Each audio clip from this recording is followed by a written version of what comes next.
Peran fungsi dan rekrutmen aparatur desa dalam perspektif pembangunan desa dan hukum. Ini Bapak Ibu, saudara-saudara, perkenalkan saya Umbo Tamu. Tadi sudah disebutkan oleh moderator. Saya izin berdiri dan membuka masker.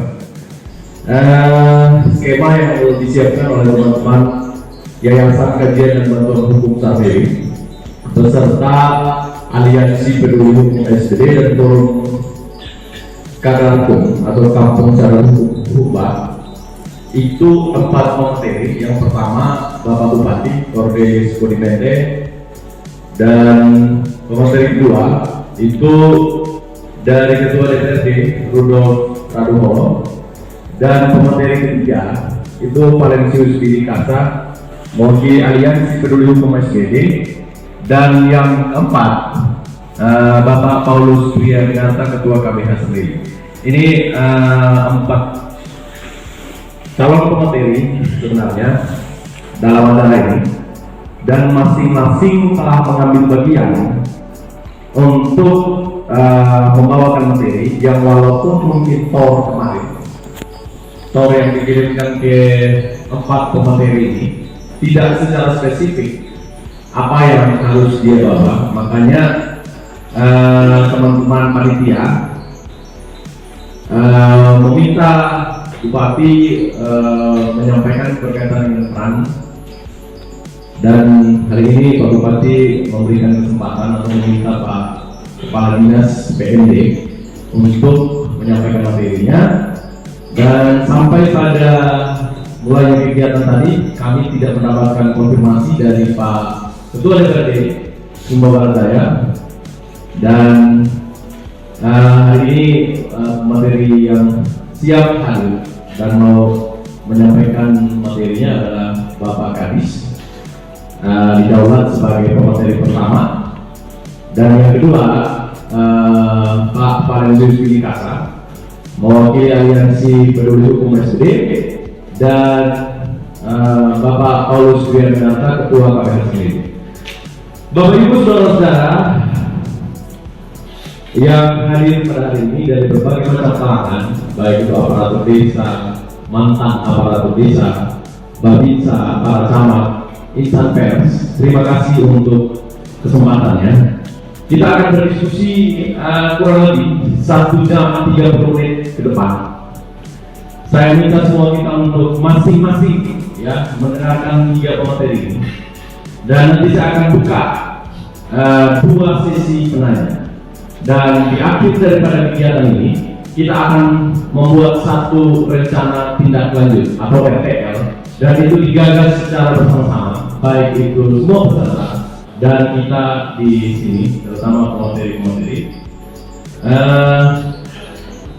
Pertama, Bapak Kadis akan menyampaikan tadi yang sudah disampaikan oleh Pak Bupati berkaitan dengan Mendagri, dan tentunya Pak Kepala Dinas mengetahui berbagai macam problematika dalam perekrutmen staf atau aparatur desa, dan kita mengharapkan banyak yang perlu dia sampaikan supaya semua kita dan kami juga, terutama panitia dan pelaksana kegiatan ini, serta semua Bapak Ibu sendiri untuk mengetahui prosesnya. Dan pemateri kedua nanti akan menyampaikan soal gagasan dibangunnya Aliansi Peduli Hukum SPD itu berkaitan dengan rencana-rencana kerja komunitas ini atau aliansi ini. Dan yang terakhir, Bapak Paulus Romo Pater akan menyampaikan berkaitan dengan hukum normatif atau normatifnya, atau melihat kondisi ini kira-kira apa yang perlu dilakukan, apa yang perlu kita lakukan secara bersama-sama. Yang kita tentu apakah itu litigasi atau hukum maupun non litigasi atau berkaitan dengan di luar daripada kerja-kerja hukum. Bapak-bapak pemateri, ada 3 pemateri, masing-masing saya akan memberikan waktu 15 menit, ya, tidak boleh lebih karena kita akan banyak waktu nanti semua di sini juga membawa problemnya masing-masing. Jadi kita dikasih kesempatan 15 menit, saya akan hitung di sini kurang dari 15 menit, ya lebih baik ya. Tapi kita berharap semua konkret ya. Baik, saya persilakan Bapak Kadis PMD untuk menyampaikan materinya 15 menit dari sekarang.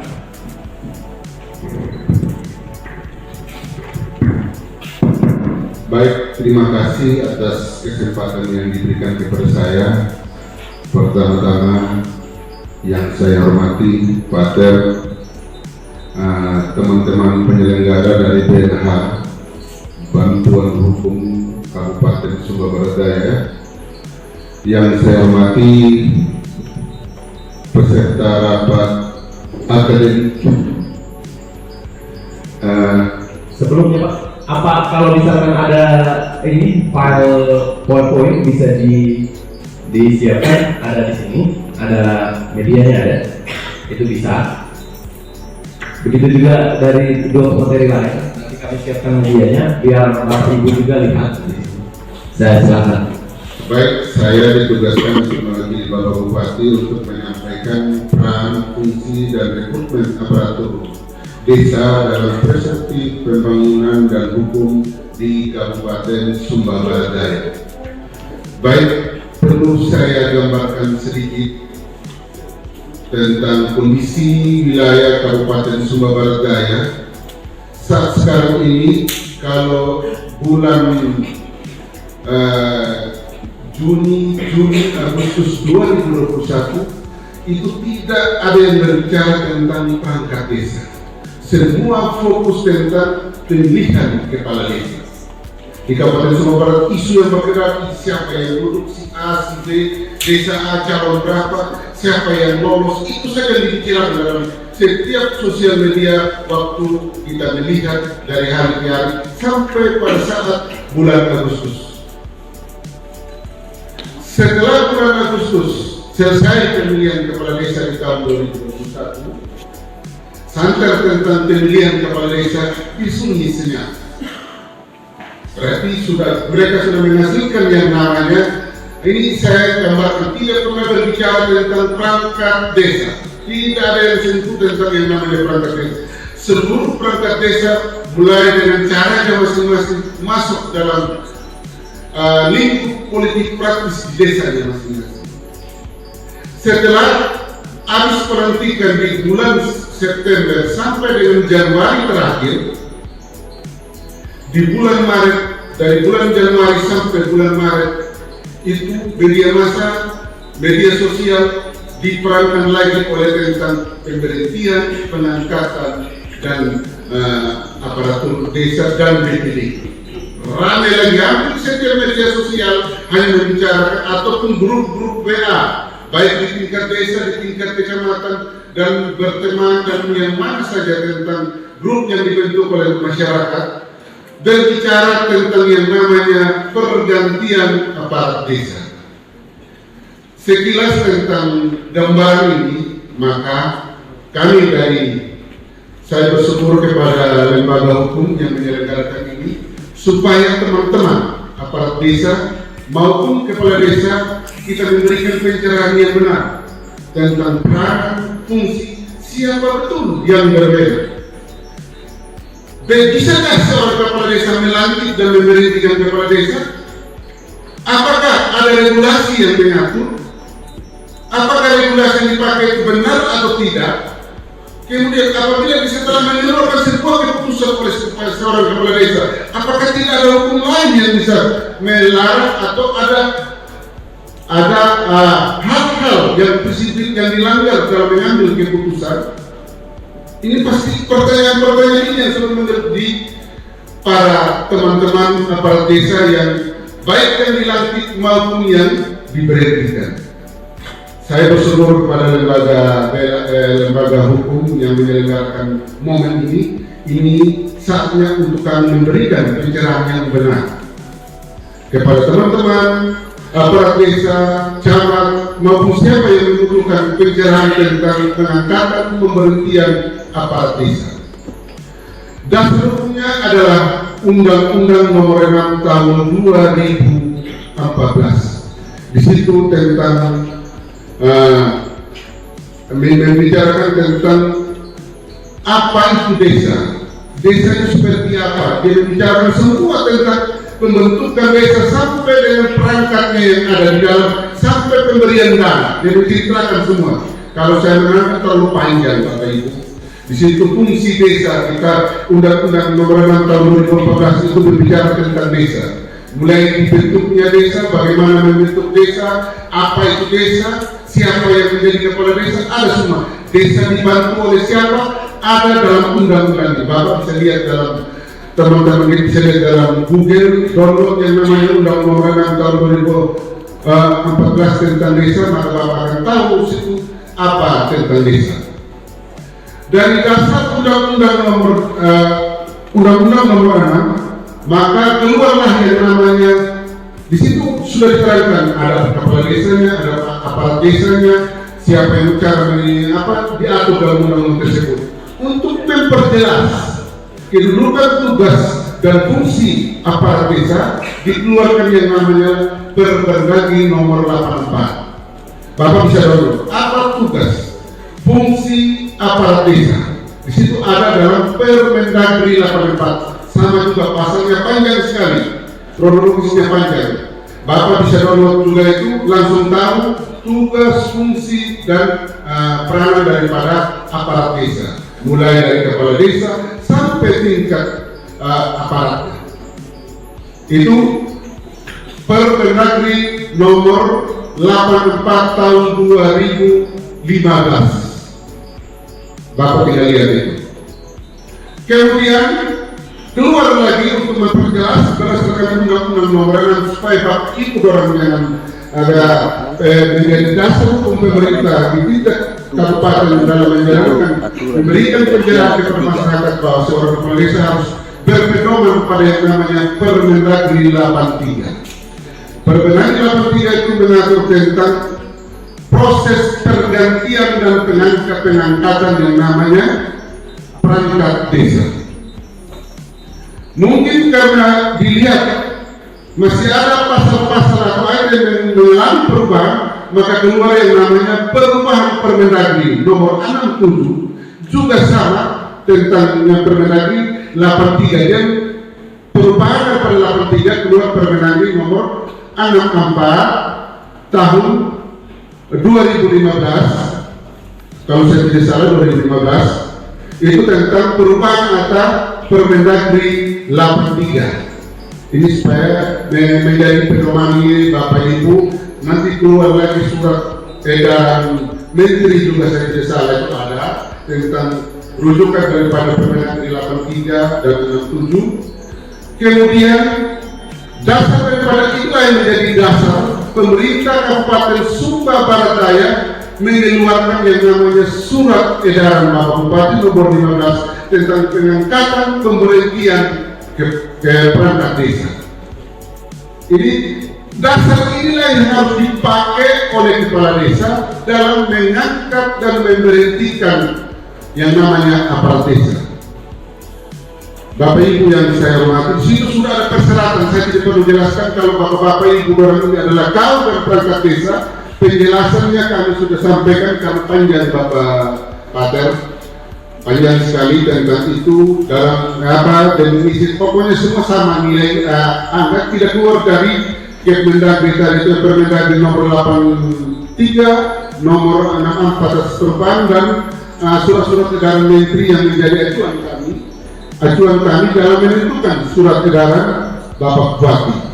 Memang di situ juga diberikan hak kepada Pak Bupati dalam pasal 83, bisa ditambah syarat-syarat khusus dalam pasal 3. Jadi syarat-syarat khusus yang ditambah oleh Pak Bupati itu menilai syarat itu hak undang-undang, memberikan syarat-syarat khusus kepada Pak Bupati untuk memberikan syarat khusus pada surat edaran tersebut.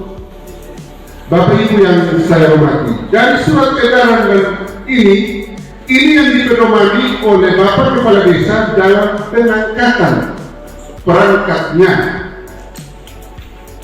Kalau saya seorang kepala desa, begini Bapak Ibu.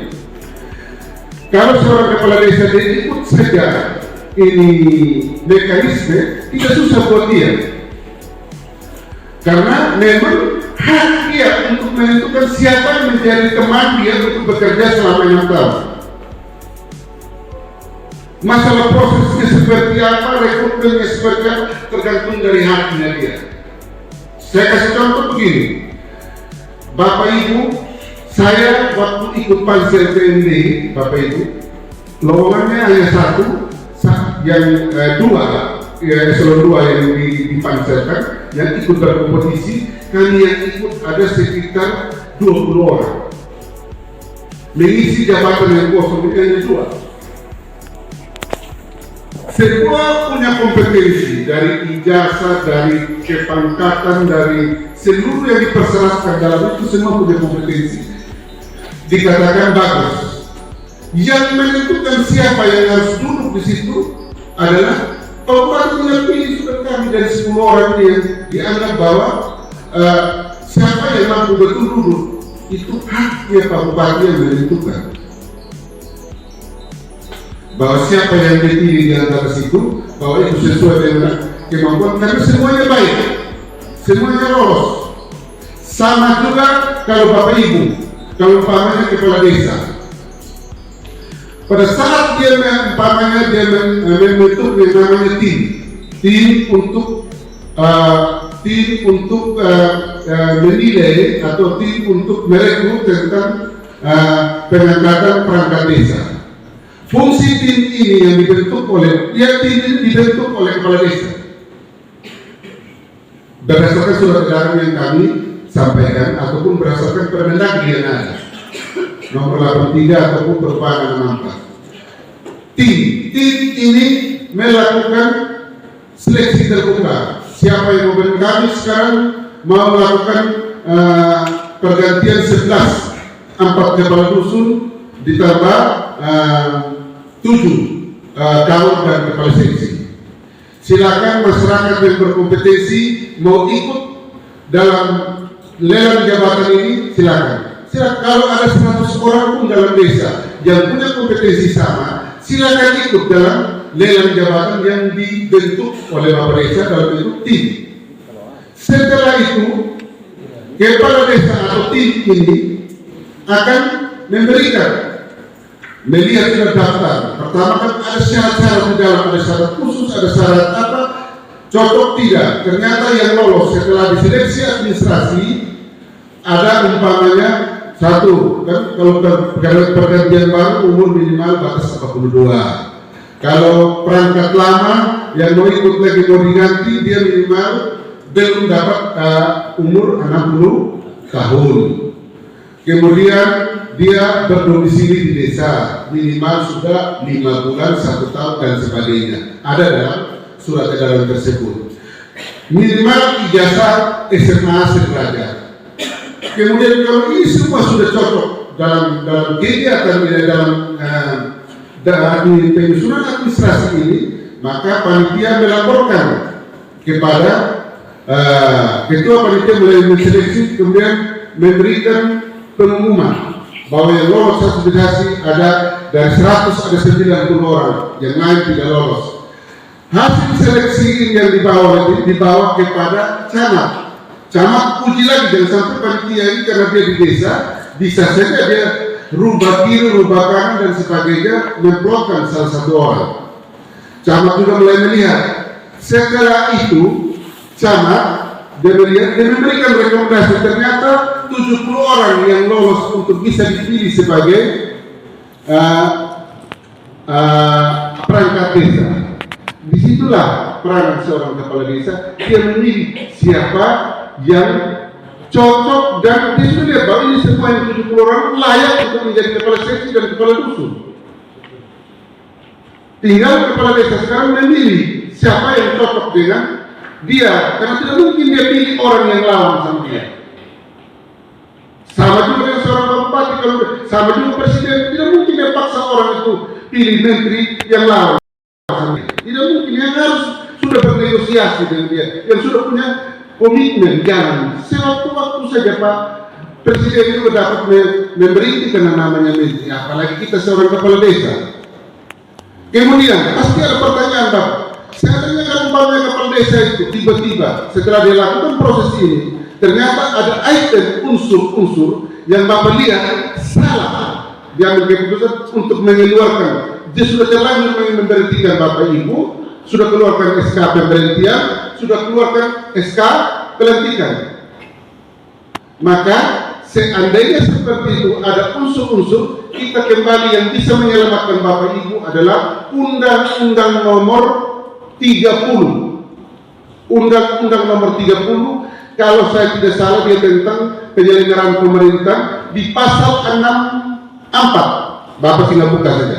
Pasal 64 itu Undang-Undang Nomor 30, di situ bahwa sebuah keputusan yang dikeluarkan oleh pejabat publik atau kepala desa dalam hal ini, maka ada beberapa unsur yang dipenuhi di situ. Umpamanya kan, contohnya ada substansi-substansi yang tidak dipenuhi oleh kepala desa, unsur-unsur, maka atasan di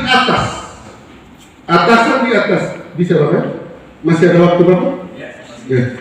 Atasan di atas, ini saya singkat-singkat saja Bapak. Atasan di atas dapat menganulir SK yang dikeluarkan oleh kepala desa. Seandainya atasan di atas tidak mengeluarkan peneguran, maka bisa dengan jalur pengadilan. Dalam hal ini pengadilan yang berkompeten tentang kewenangan seorang kepala desa atau keputusan adalah tun. Ini Bapak Ibu yang saya hormati.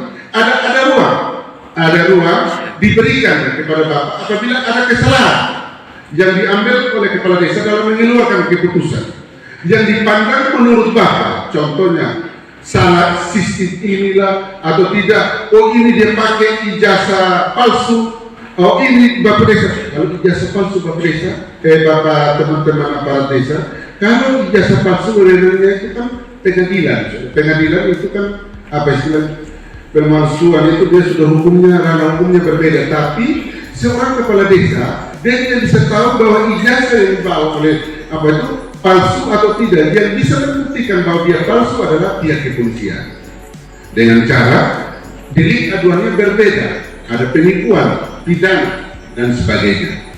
Ini gambaran tentang kondisi kita sekarang di Kabupaten Sumba Barat Daya.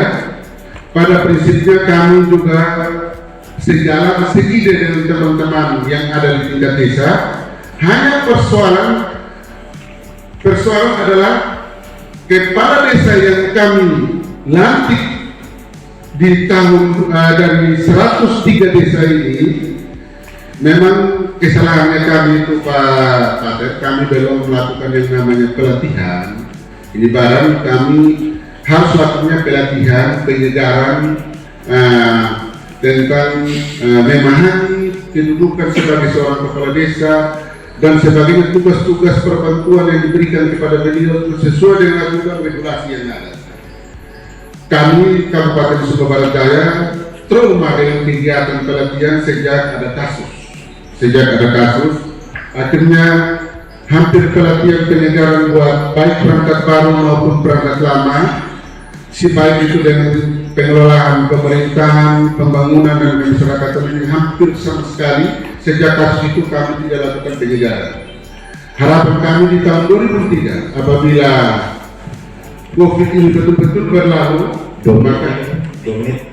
maka kami akan selenggarakan pelatihan, karena salah satu juga setiap yang bersifat mengumpulkan massa, kerumunan, semua kegiatan direfocusing Pak Pater dengan teman-teman LBH yang lain. Itulah kondisi real kami di Kabupaten Sumba Barat Daya, tetapi kami juga tetap melakukan pencerahan melalui media sosial, melalui surat-menyurat. Kami sampaikan regulasi-regulasi yang menjadi dasar seorang kepala desa dalam proses pemberhentian, pengangkatan aparat desa ataupun kegiatan-kegiatan tugas penyelenggaraan pemerintahan pembangunan di desa. Mungkin ini saja yang bisa saya sampaikan.